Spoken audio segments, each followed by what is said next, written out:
Okay, thank you for joining us today for our webinar, A Gaping Hole in Your Identity and Access Management Strategy.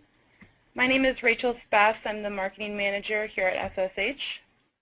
And I'm joined by my colleague, Jonathan Lewis, the Director of Product Marketing at SSH.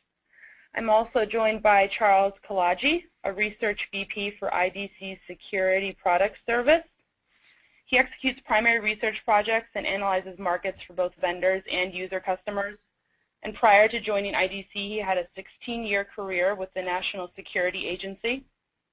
Charles is also frequently quoted in popular business and trade publications and has been a speaker at numerous industry events. And with that, I will hand it off to Charles. Thank you, Rachel. And hello. And good day to everyone who's joined us today. You know, for the next 30 minutes, we're going to talk about how secure shell keys create risk for the organization, especially their identity and access management.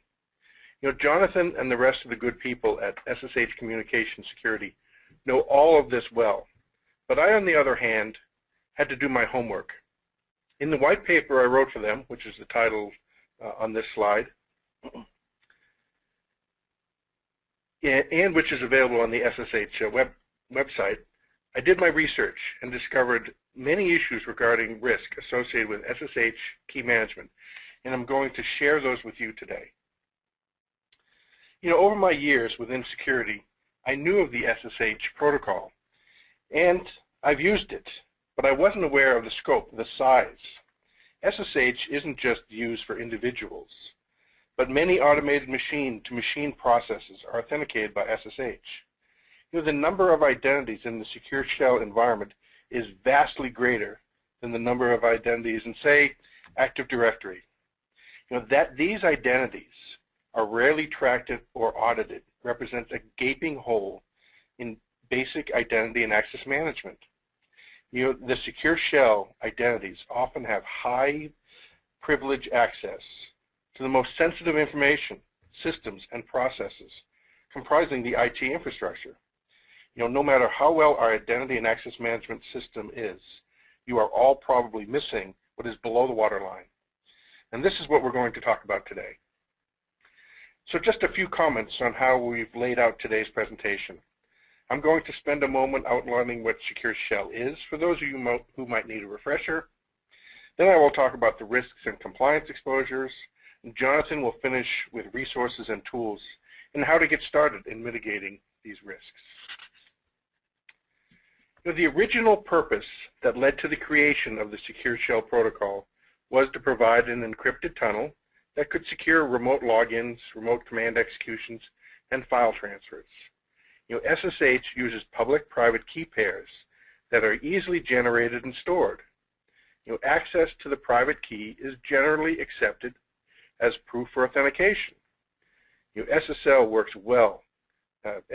works well for machine-to-machine communication because it enables authentication for scheduled and automated file transfers and other tasks where user interaction is not possible. Authentication is done automatically based on these key associations. SSH is an Internet Engineering Task Force standard.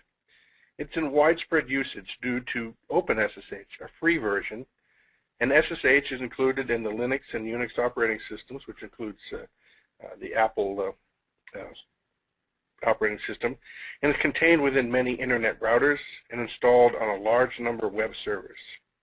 You know, much of its popularity is driven by its ease of use, and it is the tool of choice for systems and application administrators.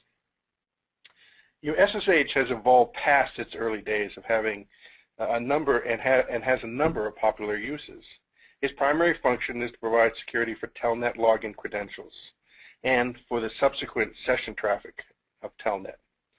Now, the SSH file transfer protocol adds the same security for FTP, and SSH provides security for the remote execution of commands on other computers. And additionally to its automated application-to-application data transfer, moving massive amounts of mission-critical and highly confidential information assets. The bottom line is that SSH is a workhorse. It's very widely used and very popular with administrators around the world. What is key to SSH, as is key to all cryptographic systems, is the key management system. Now I'm going to step outside for a minute because I want to put in a plug to return to calling a key a crypto variable, because I continue to confuse myself. Now I'm getting off my soapbox and back to our discussion of SSH user keys. Now SSH keys consist of a private and public key pair that is used to prove a user's identity during the authentication process. SSH supports a self-service model for key deployment. The client user runs a keygen program on their computer which creates the private public key pair. Anyone can produce a matching pair of SSH keys. The private SSH key, which is also referred to as will also be referred to as the identity key, and the public key is also referred to as the authorized key. It's very important to note that the SSH key pair is not synonymous with a public key certificate. There is no information about the key that would be contained within a certificate, such as a date created, originator, or owner. That information must be maintained separately, primarily in a database or an Excel spreadsheet. The public key is published on all the remote systems that the holder, and the holder can be a user, a device, or the automated process. So the public key of the matching private key is allowed to connect with. The easy proliferation of SSH keys allows for many types of trust relationships, which are represented in this slide. So there's the one-to-one. The private key, or specifically the identity key, is accessible to only one remote user on one remote host, while the public or authorized key is defined for only one destination user on one destination host. Then we have the one-to-many. The identity key is accessible to this one user on this one host, and the authorized key is defined for multiple destination users and/or multiple destination hosts. Then we have the many-to-many. The identity, private key, is accessible to multiple remote users accessing multiple remote hosts, with the corresponding public key being defined for multiple destination users and/or multiple destination hosts. This one can get very confusing. And then we have the many-to-one. So the identity key is accessible to multiple remote users and multiple remote hosts, with the authorization key, the public key, being on that one destination. So in this one, many users can get to one point. So why show this slide? It's really to illustrate how the SSH environment can become complex. And this complexity, coupled with the haphazard controls, especially the removal of key relationships, can create unintended trust relationships. And the graphic also shows that in many scenarios, the SSH clients reside on a server, be it a web server or a file server, and there's very little user interaction in that environment. So in cases where there may be no users and it's just a machine, that can make it even more difficult to manage. Now, this leads us directly into the specific discussion of the risks and compliance exposures that can arise with this complexity of SSH key relationships. Former teenage hacker and now security researcher Sean Bodmer said in a news article, quote, "It's quite horrific what access you can get with an SSH key," unquote. He added in that quote that hackers can use abandoned keys to move through a secured computer network by hopping from server to server. It's a domino effect security breach, he said. Interestingly, little attention has been paid to Secure Shell because it's considered a security protocol. So that in itself is good, right? However, when poorly managed, SSH keys can undermine an organization's access control and introduce significant security risk.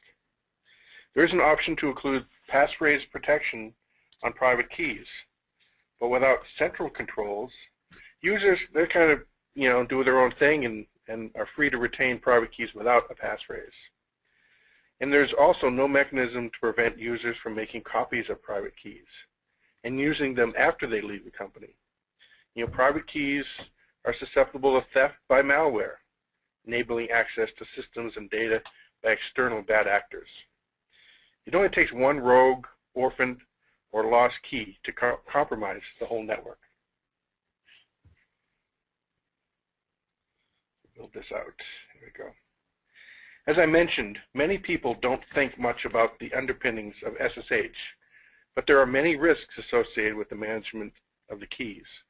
And this is not to talk about the protocols, talking about the keys. Identity and access management risks within secure SSH key management implementations include no visibility on the purpose of the key pairs. Why was it created? Limited control on the creation of these keys. The ease of copying and moving private keys. The limited ability to identify and remove revoked, orphaned, or unauthorized keys. And end-user keys that still grant access to critical hosts. And SSH key usage that circumvents IAM controls. Let's look at some specific scenarios associated with these risks. This is an example of a failure of the segregation of duties that many security standards require. So this illustration was an actual situation of a major bank that failed an audit. They thought they had their business users only able to reach the production servers and the developers only able to reach the development servers. However, what they really had was that when moving images from development to production or back and forth, it's very easy for authorized key files to move as well, thus creating backdoors into production systems. And this will allow people who are not authorized to access data to do so. Now this is a high-level problem, but let's look at something that is much more specific.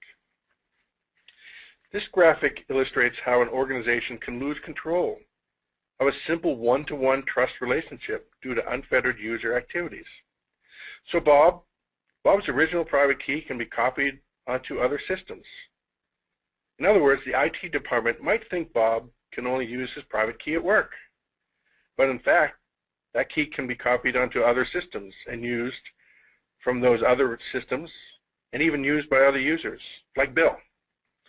So Bill might leave the company, but he still has a copy of that private key. If the corresponding public keys are not removed, Bill can retain his privileged access and the company doesn't even know it. This represents only one possibility, but it isn't just theoretical. The large web hosting company HostGator had 2,700 servers compromised by a disgruntled former system administrator.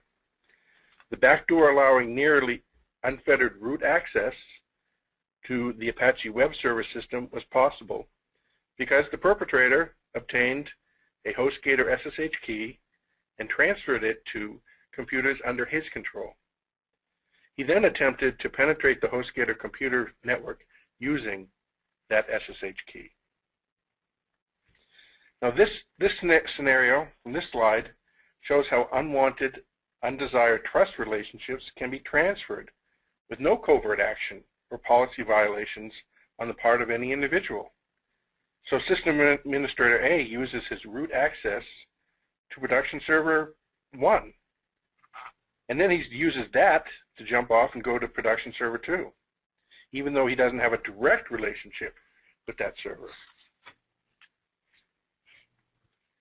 And the final example illustrates how existing identity and access management relationships can be circumvented.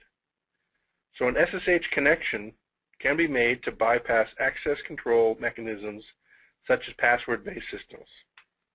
So if a system account, that can be within an operating system, middleware, database, or whatever, has a key association, a user can make a connection to the system account, circumventing the standard password-based authentication. And this access is made possible because the SSH Key Association provides the acceptable authentication. As I mentioned a few slides ago, these risks have specific breach examples. Over the years, there has been a number of high-profile breaches made possible by the misuse of SSH key trust relationships. The Apache Software Foundation compromise is noteworthy because the attackers used the access to upload and execute malicious code. The Apache.org admitted in a blog post that they did not restrict SSH keys appropriately and were unaware of their misuse. Now, I have only one compliance slide. However, that doesn't mean this isn't important. A central issue for regulations is organizations need to provide proper access control. Many regulations require strict controls on who can access protected data. Organizations must be able to restrict access to only those who specifically require it. They also must be able to provide audit information about who actually accessed, created, modified, or deleted information. Auditors are also interested in who has access to encryption keying material. So as I've discussed, it is becoming very difficult to provide this information to auditors without improvements to SSH key management. And more specific details on the requirements of these regulations is in the white paper. So in summary, the SSH protocol is an IT tool that is widely deployed without any fanfare. It is part of the IT plumbing used by IT administrators and professionals to establish encrypted connections. Nearly every enterprise is using SSH, even if this fact isn't known by management. In most cases, the tools used by the IT department are of little concern to management. However, SSH is more than a simple tool. Through SSH, it is possible to gain considerable access to an enterprise's network.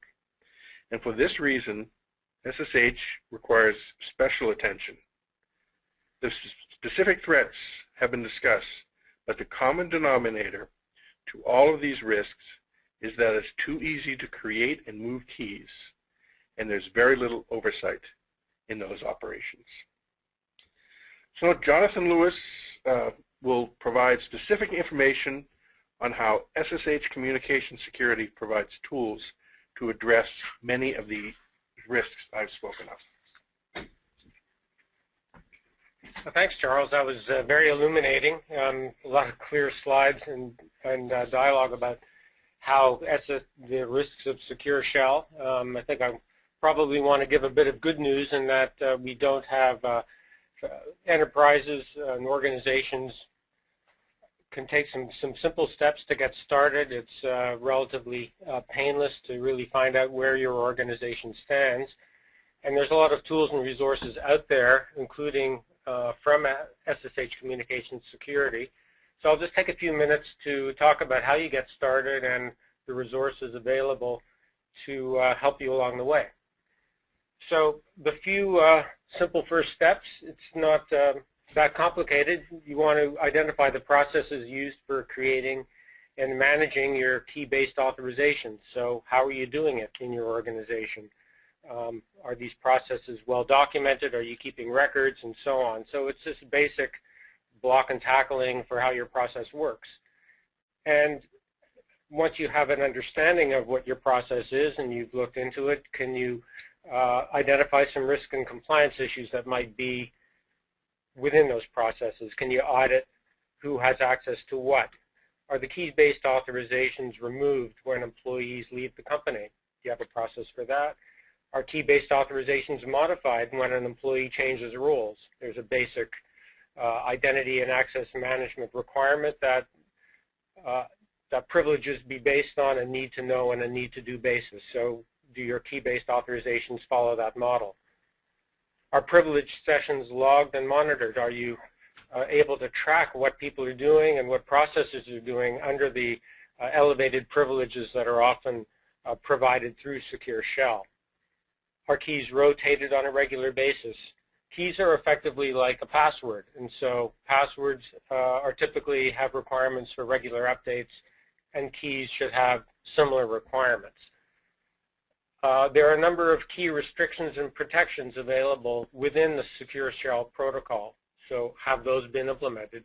For example, you can specify what commands a key is authorized to perform rather than allowing that key, the key owner blanket permissions to execute all commands. And our host keys implemented. We haven't talked about host keys, but we can get into that in a further session, and we have information about the host keys, which is essentially a way of validating that users are connecting to the systems they think they are connecting to. And then for a next step, if you've identified your process, the next step is really to understand to what extent the existing environment, what is in place today, is really conforming to the process that you think you have. And one way to do that is to scan the environment. It's essentially to go out and take an inventory of the SSH keys and collect that information and provide a window into what the trust relationships are, how many keys are out there, a lot of basic information.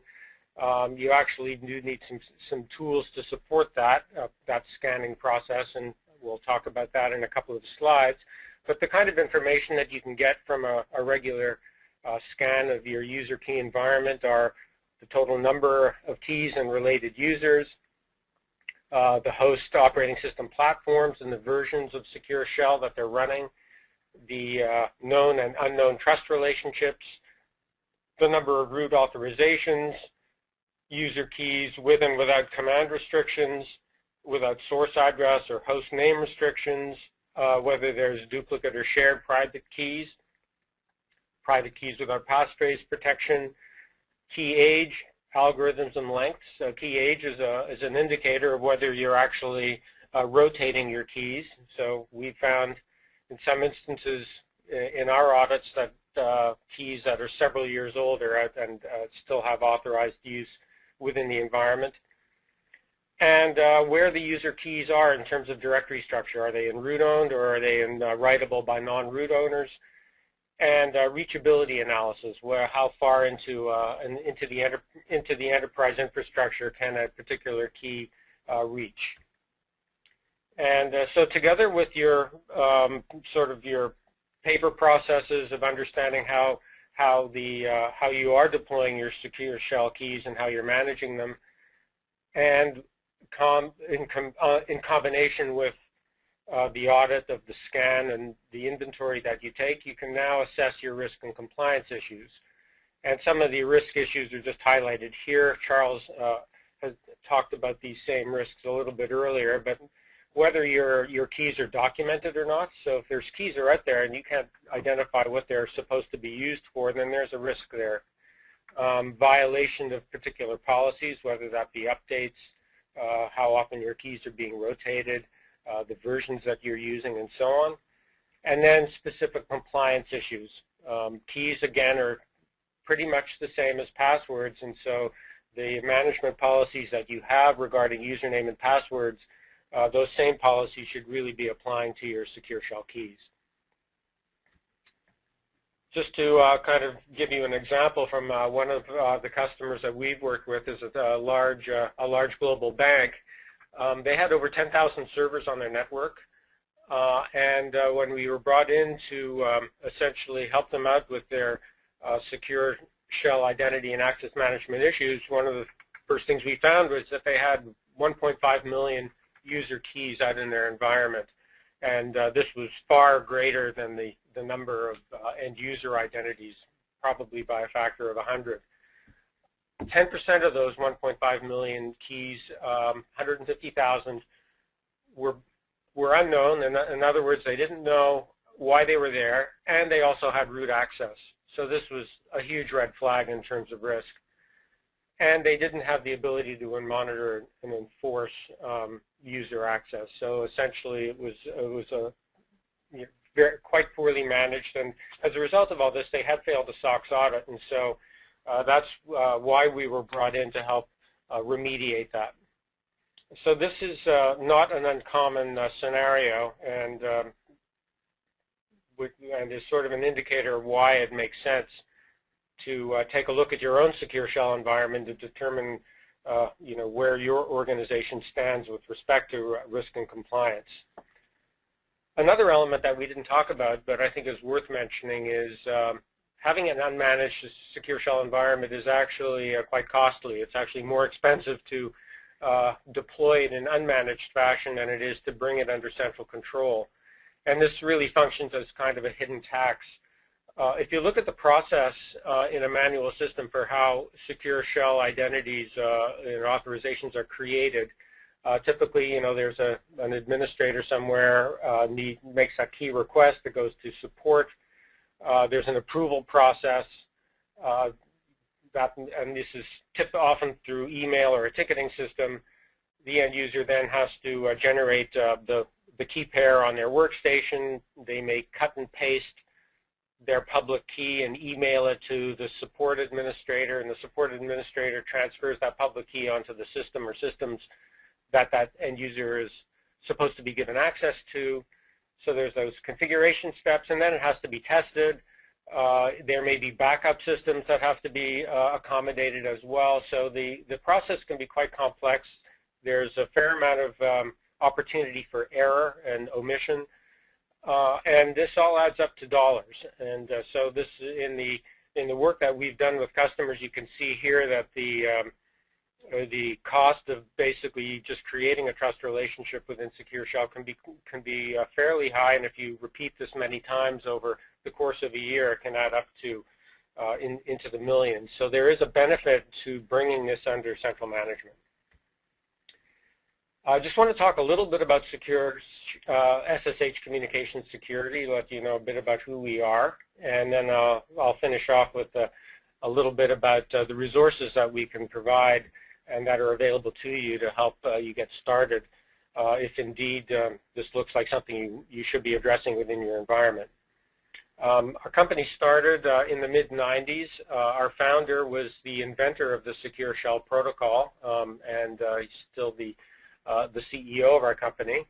We've been leading contributors to open standards, so in addition to essentially writing the RFCs for Secure Shell, we've had influence on close to 100 other RFCs, and most recently we've drafted best current practices for Secure Shell identity and access management, and that's actually a pretty useful resource to refer to when comparing what you're doing with what the best current practices should be. We have over 3,000 customers worldwide, including large organizations, 7 of the Fortune 10. And we deliver a platform-based approach to Secure Shell. So we offer commercial client, Secure Shell client server software that offers some advantages, or none including central management. We have a full management solution for Secure Shell user and host keys, and we have auditing solutions as well. So we offer a complete solution set for the Secure Shell environment.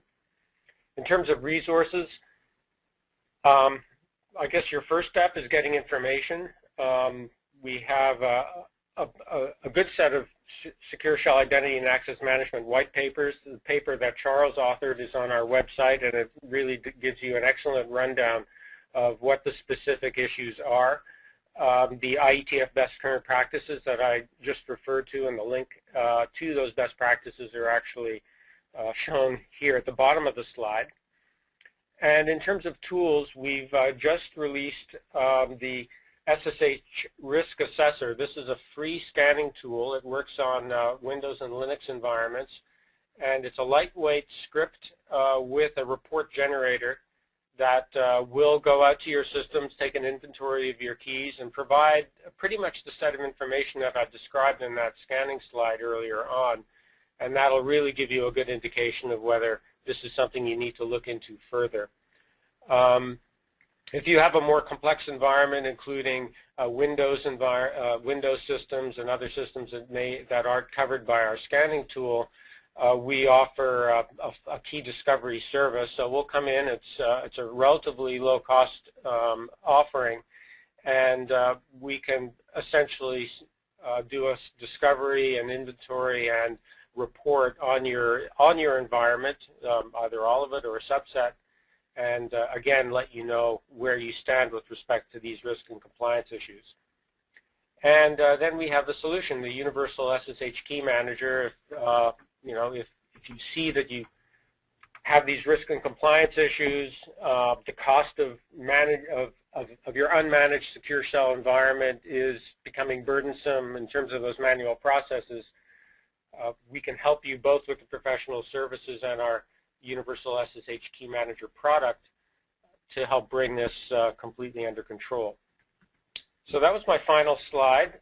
We have a little bit of time for questions. Either happy to answer them now or engage with you later. You can contact us at our website, or you can email me directly, and there's my email address on the slide. And that's it. So we can, Rachel, I guess we can take some questions now and before wrapping up. Sounds good. Thank you, Jonathan, and thank you, Charles. I've just gotten a few questions regarding the slides and the recording, and it will be posted to our website within the next day or so. So if you just joined us or would just like to review or show your colleagues, it will be available on the website in the next 24 to 48 hours. And we'll just wait 30 seconds or so to see if we have any other questions. Oh, there's one. Okay, what is the typical size environment for deployment? A deployment, probably 50 to 100 servers would be a good starting place. I mean, we go up to the thousands. So if you have fewer than 50 servers in your environment, the Universal SSH Key Manager may be a little more product than you need, but we can still help you out, certainly with the scanning tool and with other services if you need them. Thank you. Okay. Let's see.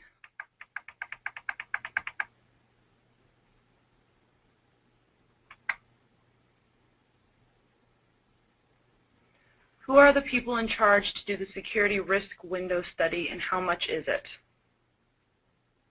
I think the best thing to do is just to we'll engage with you offline. It has to do with how many servers you have. Right. It's sort of not a fixed price one size fits all kind of proposition. But generally these are like a couple of day engagements, and so please contact us and we can work out the details. And we have another one. Can you provide any additional details on key remediation? What are the factors that can make this process take more time? Well, the first piece of it really starts with discovery. So what we found in many environments is there's a lot of keys and no one is quite sure what the keys are used for. Mm-hmm. And because many of these key associations are used to support automated processes, so you have to be kind of careful you can't just wholesale remove all your keys and put in new ones, because backups, system restores, all kinds of processes may not, you might break those things. So the first order of business is really to establish what the status of the environment and identify the keys that are not needed and should be removed, and that requires both discovering and a monitoring period. From a remediation perspective, then there's, the issues are rotating keys, and you can obviously you could do that on a manual basis, but we do have our discovery tool that will make that a lot easier, because essentially it has visibility to the full key environment. And then the other pieces of it are moving the keys into the correct directory. So typically you would want keys to be only writable by root ownership, not have general user access to the authorized key files. So there's some basic block and tackling of moving, creating the correct protections for the authorized key files, establishing the key restrictions that are appropriate for each for each authorization and so on. So there's a fair number of moving parts, but essentially what it boils down to is discovery, remediation, and then ongoing lockdown and management. Thank you. We have one more. You talk about rotating keys periodically. Is like passwords rotating. How can we do that? Well,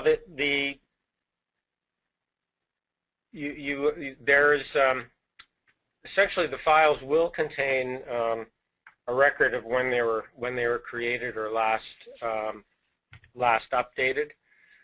So you can get visibility into how old an authorization key is, and based on that, again, that's very much improved through central management.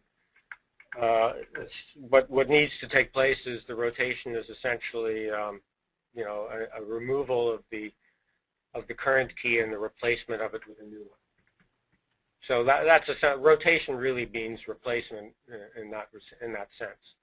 But it's rotating in the sense that the authorization is still in place, but the keys are updated. Okay, thank you. That looks like all the questions for now. So thank you again, Charles and Jonathan. And thank you to everyone who joined us today. If you have any other questions or would like to learn more about our access management solutions, please email Jonathan at the email address on the screen right now, jonathan.lewis@ssh.com. Or you can fill out a Contact Us form on our website at www.ssh.com. And thank you for joining us today, and have a great week.